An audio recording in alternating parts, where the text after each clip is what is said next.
And today we have the Kaido deck for the new format. So I'm going to go ahead and share my thoughts on fixing up your starter deck by combining two together. And I'm going to talk about the promo card as well. So I'll see you in the video.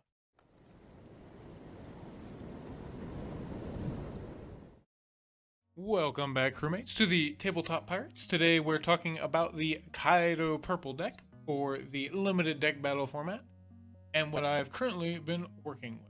So here we have my little list for the starter deck as it is in the box. And then we have our edited deck over here on the right. And on the left, we have the promo card. Now I'm going to go ahead and get the promo card out of the way by starting with the fact that I don't play it. It is an alright card, but the deck already has so many boss cards in the deck. There's really no room to play it also. So you'd have to decide whether you want to play this card or the actual boss, Kaido, which is the 9-drop. And I don't think this card actually lives up to the 9-drop, but its effect is by giving up 2 Dawn, he gains Banish, which means whenever he does damage, it won't go to hand, it won't trigger, it'll go straight to the trash. And while that is a very useful effect, you just already have very significant big guys in the deck already, and I don't really see space for playing this one, unfortunately. An interesting ability, of course, but not up to snuff in my opinion, so I do not play any of the purple promo. So the first thing I went ahead and did when it comes to the starter deck itself is I did go ahead and cut All-Star Calamities completely. The reason I did it is because while it is a fantastic card to get off damage, because you draw a card and ramp 1 Dawn, it is a terrible card to just draw, because you have to pay 4 to draw 1 and ramp 1. And every time I saw this card in my hand, I hated it. So this was one of the first cards that I wanted to take out of my deck. And then the other card I cut completely was Jinromi. It's a 1-drop 3k vanilla. Really no reason to play this card unless you just want a little bit extra guard in your deck, which I wasn't necessarily needing at the time because I wanted to play more cards that I felt were better. So Jinromi was cut from the list. So we can go ahead and move on to the edited deck that I have together, starting with the big drops. So I have 4 of the 9-drop Kaido, who when played, Dawn -5, you get to pop anything with 6 or less cost, and then he gains Rush. And then I went with 3 King, which is your 6-drop, that Dawn -1 when played, pops anything that is 4 cost or less.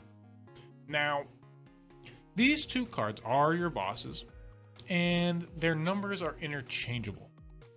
What I mean by that, I mean by you could play 4 King and then 3 Kaido. King is the one you want to see earlier, so that would make a little sense.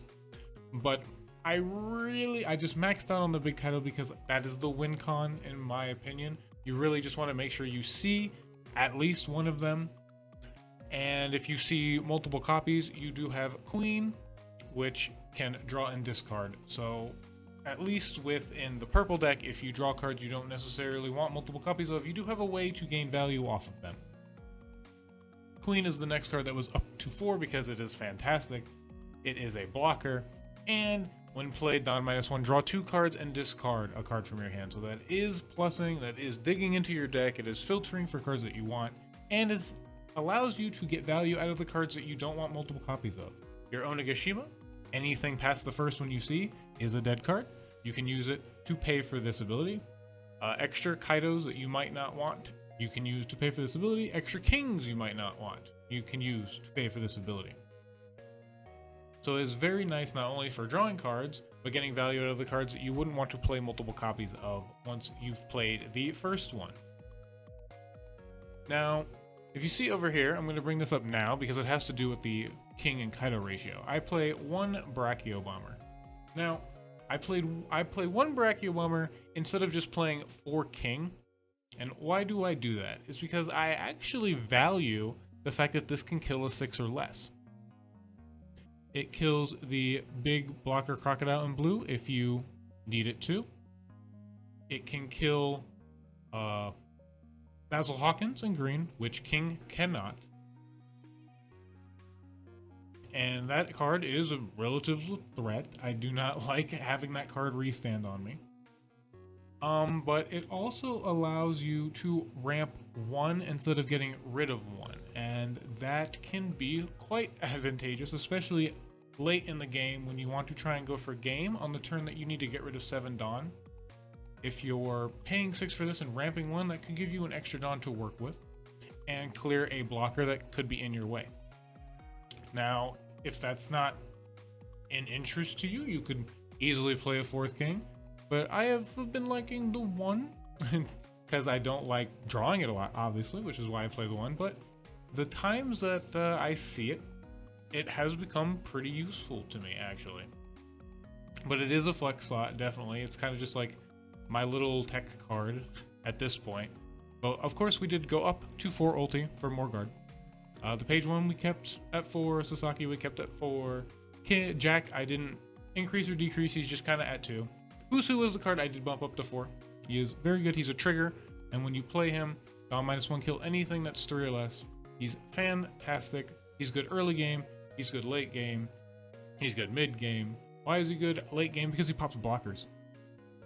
Your opponent's kind of trying to wall you out, especially the blue deck with the boas and the laws.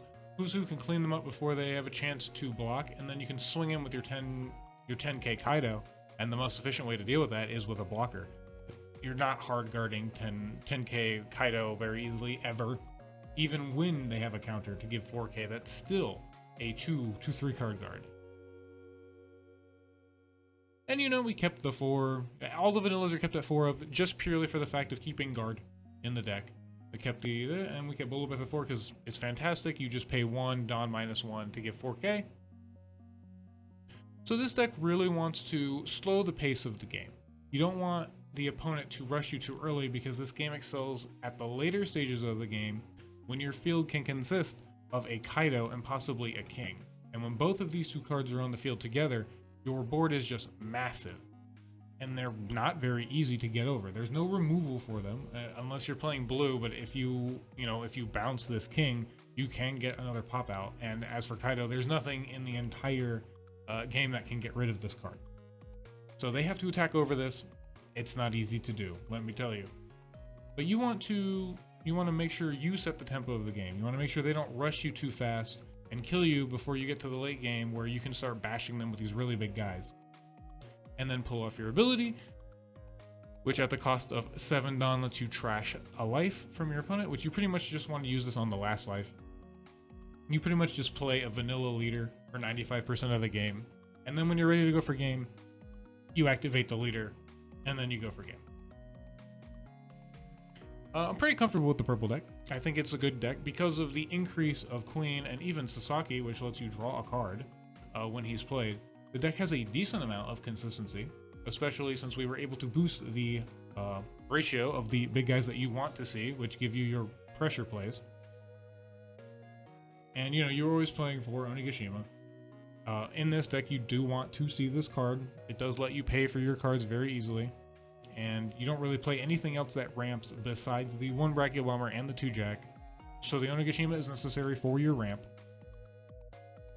You just want to equalize the game. You know, you want to make sure you're controlling the opponent's board with your Who's and your King. The Kaido is a very aggressive push when you play him because he can attack the turn he's played. So you can pop a guy and attack a guy. So a lot of the time I will, I'll pop a standing guy and then I'll swing at a rested guy. So this card by itself can clear 2 of my opponent's attackers, and it lets me really equalize the playing field and slow my opponent down from killing me, because once this Kaido is out, it applies a lot of pressure every single turn, because you're just going to swing with this 10k.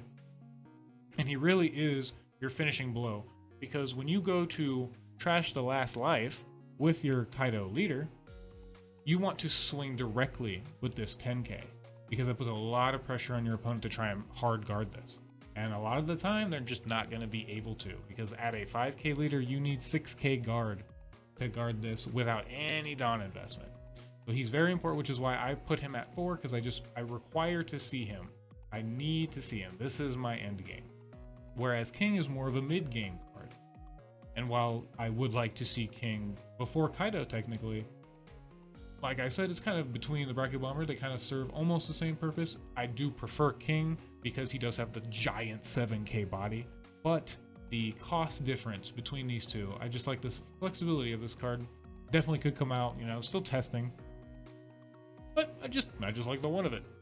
But not much different to say, other than the, you know, pretty much this format lets you increase the consistency of what the deck was already trying to do. So if you want to get another idea of just the basic strategy of the deck, I will go ahead and put my tips and tricks video for the purple deck in the little thing that pops up down below for you guys. Go ahead and give a bolo breathu to the sub button, the like button, if you like this kind of content, if you like me just talking about my thoughts on my personal take on the deck.